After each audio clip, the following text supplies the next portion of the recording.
Welcome back. I'm Tom Hewitt, and this is News 13's Eye on the Election. I'm here with John Eberhart, who's running for Fairbanks City Mayor. And John, people may know you from your service on the City Council or just your public life in Fairbanks. But for those who don't know you as well, what's your background and what made you decide to make a run for City Mayor? Tom, I'm a fourth-generation Alaskan. The Agbaba family actually came to Fairbanks in the 1920s, so this is my hometown.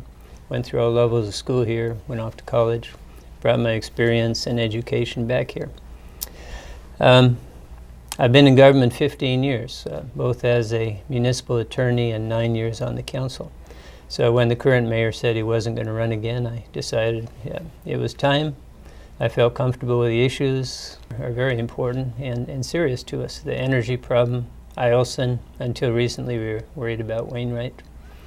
So I felt it was time to step up and meet the challenge, which I feel well prepared for.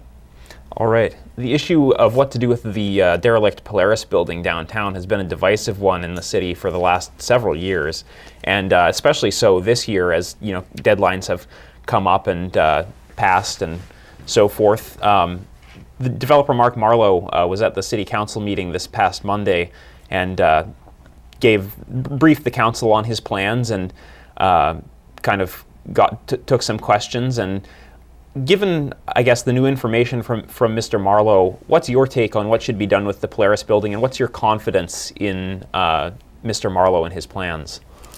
I think we've all hoped that the Polaris would fly, that it could get renovated and put back on the market, and that's still my hope. But I think even Mayor Cleaver stated in the past he didn't really give the project much realistic hope.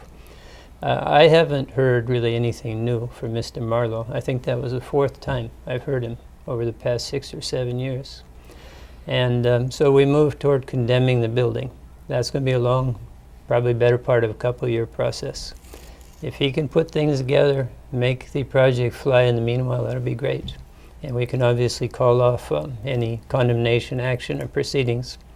But the saying, a lot of things settle on the courthouse steps. That's because the pressure's on, time is passing, and so we've made it very clear to Mr. Marlowe he has to fish or cut bait. Do you see, I guess, the Polaris building potentially headed for that sort of a courthouse solution, with the city and Mr. Marlowe hashing it out in a courtroom? Well, I hope not, and if it's not economically feasible, hopefully the parties can amicably resolve it through negotiations. Or he might decide to walk away from the project because it doesn't make economic sense.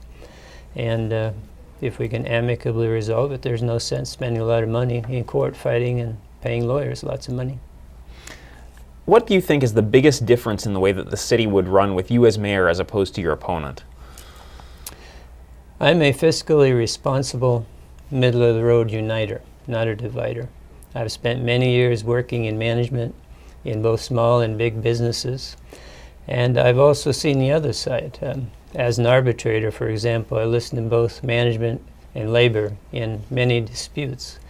And I listen to all the evidence, I keep an open mind, I try to make fair and reasonable decisions. So I think I'm more balanced in that sense. I'm not on one extreme or the other, and I try to be fair and reasonable in my consideration and in my decisions. All right. Energy relief is a big issue for folks both in the city and outside of it, and perhaps especially so in the city just because it gets a lot colder in the winters down in the valley as opposed to up in the hills. In the borough right now, there's a big fight going on between the Interior Gas Utility, which was set up last year, and Fairbanks Natural Gas for who will get to be the certificated authority carrying gas to the rest of the borough outside the city. But within the city, FNG is already the certificated authority to distribute gas, and there's been residents complain that they haven't been moving fast enough to get gas to residential customers, and instead they've been preferring to serve the big box stores with their existing supply. And I guess assuming that some more gas does in fact come online through the gas trucking project from the North Slope, what would you see as the city's role in making sure that FNG uses that new supply of gas and helps build it out and get it to more residential customers? Well, there's been this argument that there was not adequate supply, but that's going to be resolved by the liquefaction plant. And the time frame is within 2 years, we'll have the liquefaction plant, we'll have the truck fleet, large-scale natural gas coming here. I was surprised to learn that the administration is not really taking an active role in attending the meetings and pushing the project, and that's one thing I would do. I have an energy and resources background as part of my legal training and experience. I would attend the meetings, I'd help keep pushing the project. And two things, FNG's agreed to become regulated. That's going to put pressure on them in terms of price. And the fact that the Interior Alaska Natural Gas Utilities Board exists is also putting pressure on FNG to start building out. So they have laid more lines this summer. But the point is the supply problem will be addressed, and FNG will have no reason not to build out as fast as possible. And if they don't, then there will be recourse back through the Regulatory Commission to let somebody else do it. All right, that's going to do it for part one of our interview with Fairbanks City Mayor candidate John Eberhart running in the municipal election on October 1st. Be sure to tune in Monday for part two. But for right now, don't go away just yet. We've got Jamie Schwartzwald up next with your local sports.